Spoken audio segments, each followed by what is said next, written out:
انا اخوك جمال، قلت لك اياها بالتليفون، قلت لك يا اخوي ما دام مش من هو ما راح اعوفك، وانا في طبيعه صدقني ما اعوف ثالث ابد.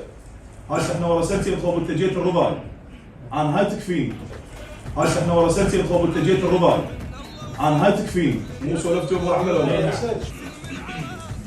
ابوي علمني قال من تريد تاخذ ثارك من احد لا تاخذه بسرعه، خليه على راحته.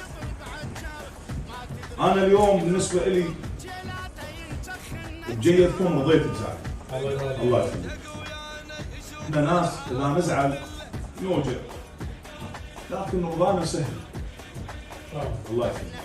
بجيتكم دخلت كلام الله يخليك. بس هذا درس إله.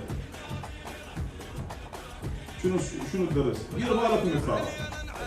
هسه احنا ورا سنتين خوب انت جيت الرضاي، انا هاي تكفيني. عالين من الله وسلم مثل النخل ما نطخ، سلم العراق اهل الفشك والشابع العايل كفخ. نشتري العركه مشترى والسيف يضرب عالجرخ، ما تدري لا من احلى طفل جيلاته ينتخ النجاخ. فقر اللي ينتق ويانا يشوف العار والذله، احنا اهل العزوبيه اهل القهوه والدله، والعايله علينا نعذبها بجيل والتيار بعده بزلمه وبحيله. والعايل علينا نعذبها بجيله والتيار بعده بزلمه